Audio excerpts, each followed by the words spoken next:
Hope everybody's doing okay. This is Slaves of Satan, part 37. Today I'm going to get into some of the events that started happening after the end of the Babylon working rituals, which many of the past, I would say, 6 or 7 videos has been about, and probably about 5 to 6 hours of material worth it. So, while not many people have heard of this man, he was pretty much the first contactee. He was not the first abduction, but the first person that claimed that these so-called extraterrestrials, falsely called so, reached out to him. I'm not going to be discussing exactly what these beings are. I would rather do that on a more long, drawn-out video so I can go into detail of all the different types and exactly what they want, more in-depth detail of what they are and what they're doing to people. So, like I said, George Adamski, he was the first alien contactee. Not many people know who he is now, but he was very, very famous back in the 50s and late 40s, I believe. Now, he also primarily interacted only with the Nordic aliens, which is the only ones that I'm going to be talking about today. And I do want to make it clear, like I have many times, but if you're a first-time viewer or just haven't really watched enough to know my opinion, well, it's not an opinion, it's completely factual. These things aren't from other planets because there is no planets to have life on. Those things are stars. Those things do exist in the sky, those 7 so-called planets, but it's not a surface that can contain life like people think. That what the aliens are different levels of fallen angels. I would go as far as say they're all fallen angels and not demons. And how did this alien thing explode?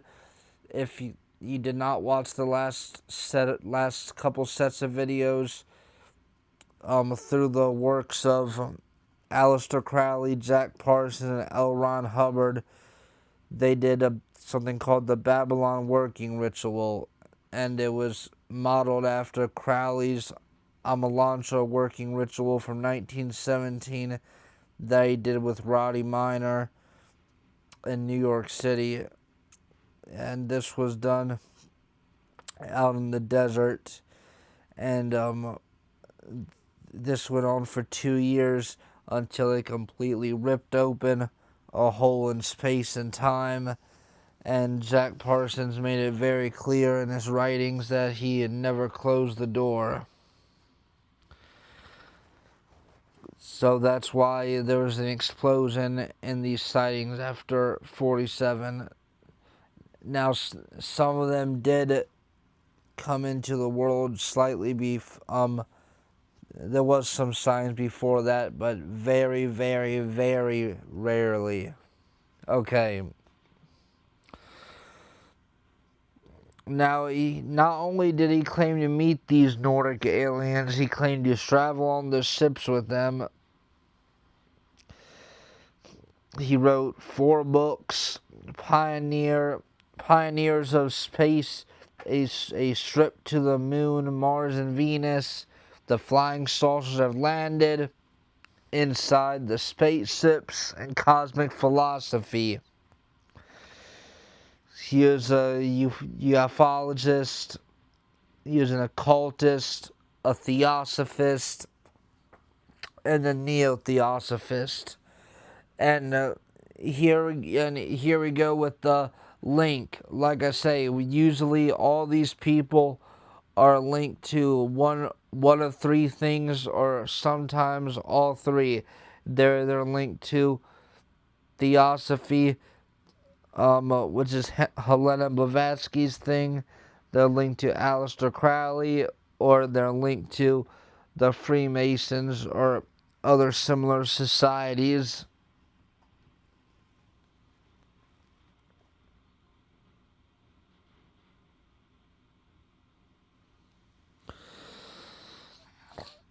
Now, he also started a very strange religion before all this UFO stuff called Universal Progressive Christianity, which was a mixture of Western occultism, Eastern occultism, the Bible, and Theosophy, and a bunch of other ideas, like a big buffet style religion.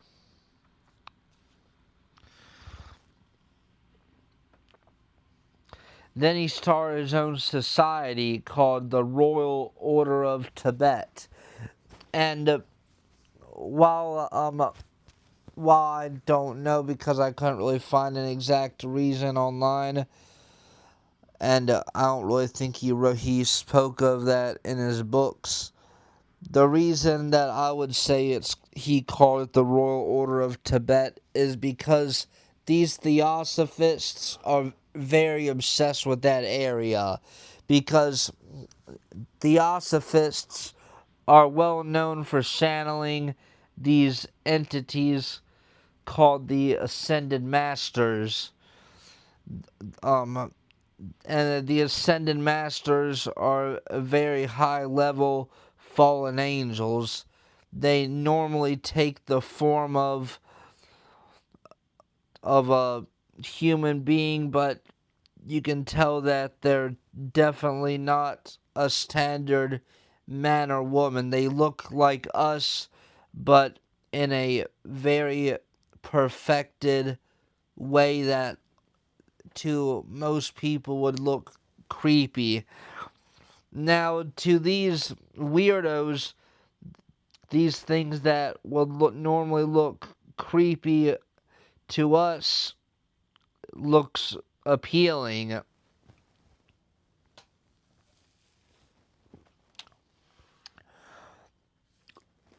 Like, I've told my story many times before, but I've seen it a very high level, evil, demonic, god,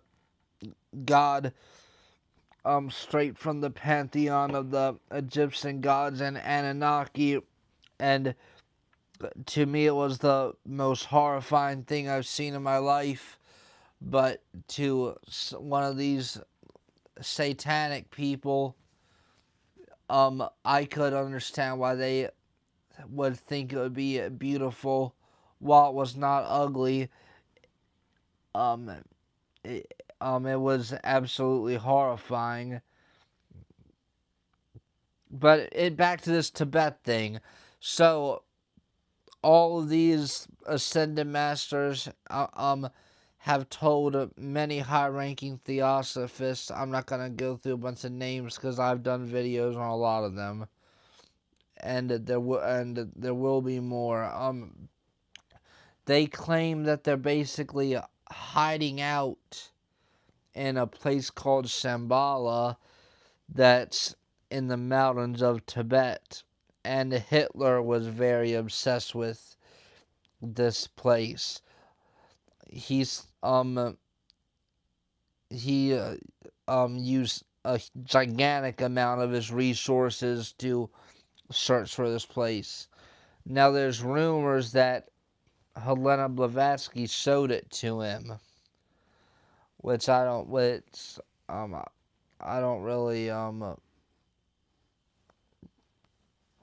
believe that, but I'm not gonna say it's impossible.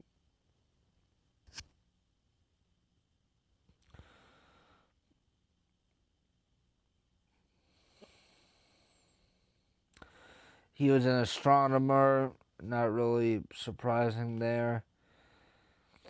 So he saw a cigar-shaped mothership in 1947.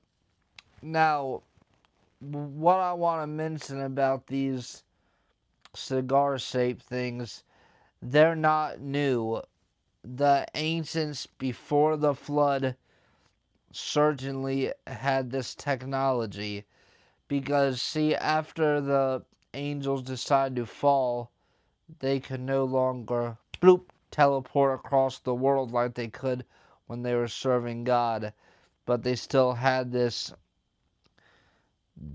unfathomable knowledge. So they would take that and and create these vessels, these vehicles for them to move so quickly with. The difference is nowadays there's so many more fallen angels than there used to be. And there's old paintings. I don't know if there's any names that they're attributed to of people that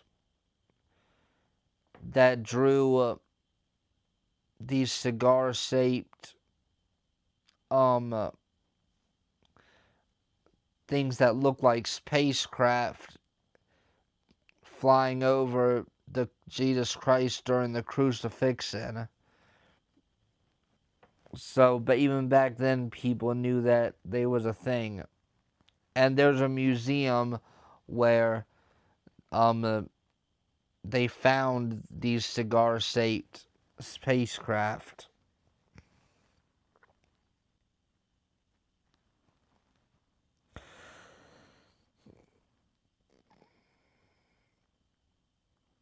He also claimed that he saw 184 UFOs in one night over Palomar Gardens.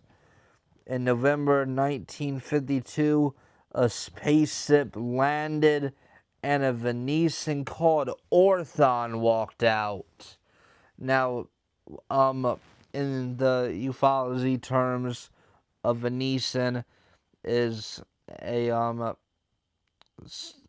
just for the sake of clarity and speed, I'll use the term alien. An alien extraterrestrial from Venus is what a Venetian means.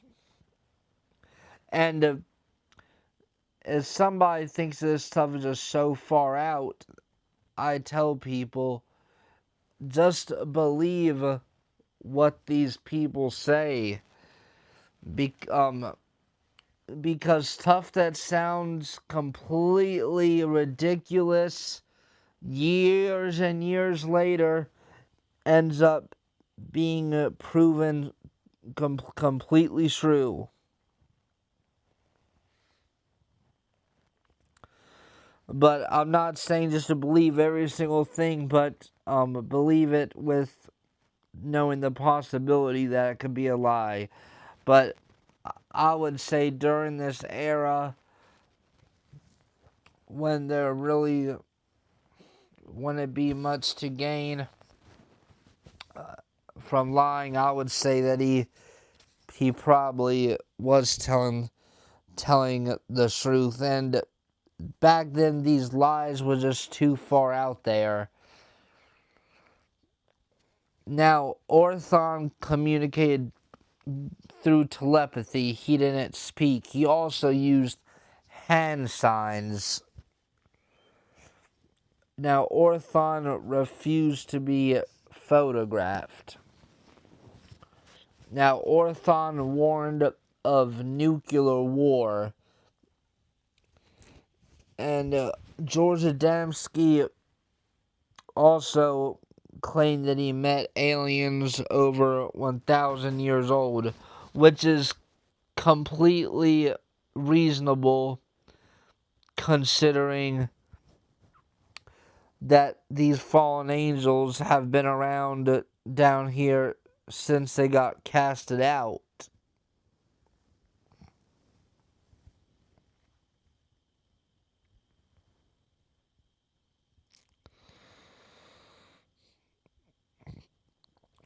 Now here's when you can tell they're our enemy. These aliens specifically deny the deity of Jesus Christ. They pull this theosophy thing and start saying that Jesus was a very um amazing, enlightened individual, and they put him in the same pool of people like Buddha, the Dalai Lama, Allah, Gandhi, Krishna, things like that. They'll never tell you that Jesus Christ is the creator God.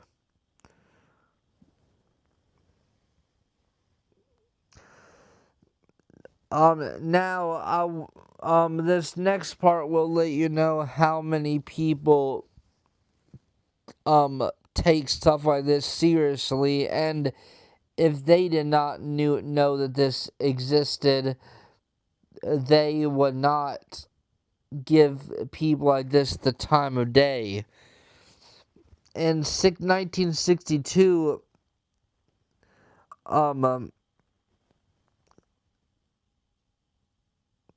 when no sorry a few years before, he met with Queen Julian of the Netherlands. Like, do you really think these royal families would be meeting with um uh, with somebody that would just completely fried? No. And I know I said I wasn't gonna get into any details about the different kinds, but I just want to throw in something right here, and um I am looking forward to doing a deep dive on the aliens when I feel like the time is right. I just feel led to really continue this series right now. So the majority of the royal families either have very direct knowledge of the reptilians, and a lot of them are reptilian shapeshifters themselves. That's why they're able to extend their life, because they once the vessel starts to get old, they don't seem like so they don't get suspicious, like so they don't get to be in the hundreds. They depart from the vessel, and then they jump to a new body and continue their same agenda. And they're the biggest shakers of the world that need to harvest the children for this adrenochrome. And I'm not recommending any Christian get to go listen to David Icke, but his book, The Biggest Secret, does a very impressive documentation of the history of the reptilians. But unless if you've been saved for a very long time, I would not pick up the book, because people like him does know very slick ways of denying the deity of Christ, and possibly making somebody else start to doubt. So if you feel like your faith is where it needs to be, then I would say look at the book, but if not, then please avoid it. The last thing I want is to make another one of God's children stumble.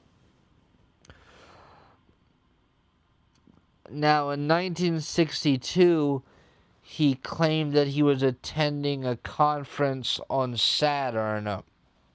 Now,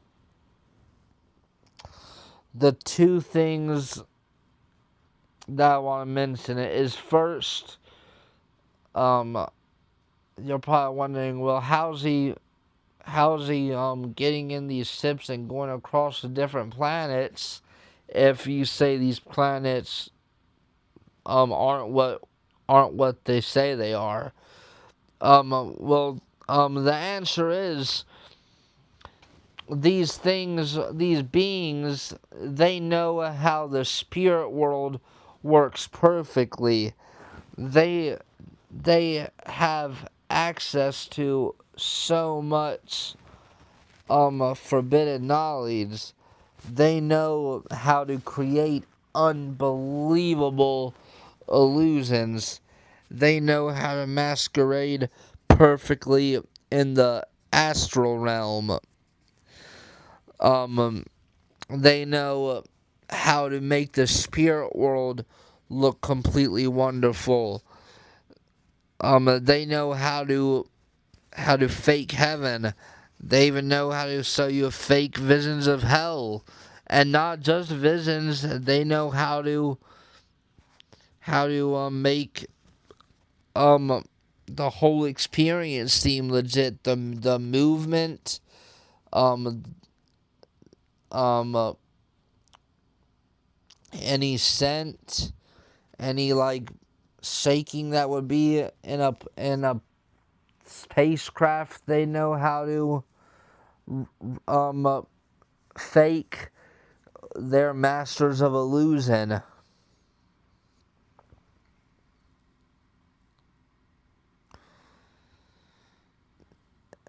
Now, of course, there is the possibility that he is lying about some of this stuff, but because of these high-profile people that wanted to meet with him, I don't think so. In 1963, he he claimed to meet with the Pope, and he did come back with a special coin that he claimed that the Pope gave him. And what makes me lean towards his um perspective that he did meet with them is because the Vatican is obsessed with these aliens. Like for example, Pope Francis, before he died and got replaced with Pope Leo, um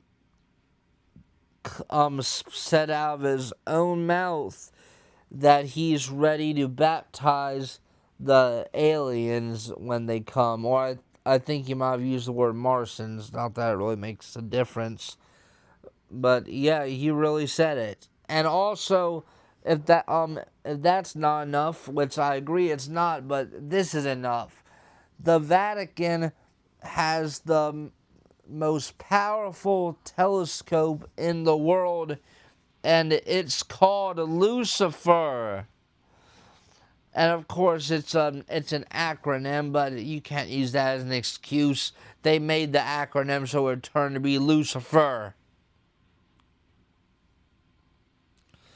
And the the Vatican also has the largest collection of occult books in the world, sealed under all those different chambers under the Vatican. No one knows how deep it goes. I've heard rumors that there's Nephilim chained up down there, and it wouldn't surprise me. But I'm almost positive in that occult library that very few people have access to, that there is books about these things that tell exactly what they are. And I'm not trying to prop up Aleister Crowley in any way, but he did not claim whatsoever that being that visited him named Lam was from another planet, because I'm pretty much positive, and most researchers would agree, that with all the powerful people that he knew, all the forbidden knowledge he must have got his hands on, I would say he probably unlocked the secrets to the majority of life.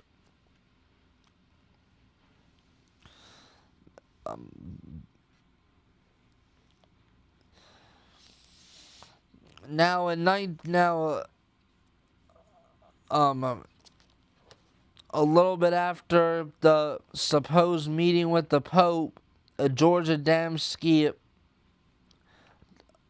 claimed that he was dating an alien named Kalha from Saturn, and he claimed to have a second girlfriend as well, named Lumuth, that was also from Saturn. And George Adamski died of a heart attack in April 1965. And before I close this out, I also want to mention one more clue from the past. And H.P. Lovecraft. His books are very similar to some of these so-called alien beings that you hear about today. He called them the old ones, but the ones that he was specifically talking about was really the secret chiefs, the same one that the Golden Dawn talked about, the same ones that Crowley, Samuel Adele McGregor Mathers, Dion Fortune, that all of them wrote about. And Lovecraft's father, or grandfather, I believe, was a ancient primitive rite of Memphis Mitrium Freemason, and was, from what I've heard, was in at least the 90th degree or higher. And I've heard that Lovecraft inherited a lot of the forbidden books that he had. So I believe most of his books could be hints from the past about what was going to come in the future. If you want to hear any type of deep explanations on these things, I'm more than willing to make one. And like I've said before, I do take requests, and I will make a video with about pretty much any topic, as long as I feel like there's some type of decent reason for it, as long as it does not go against my faith. Have a blessed day in the name of Yahweh.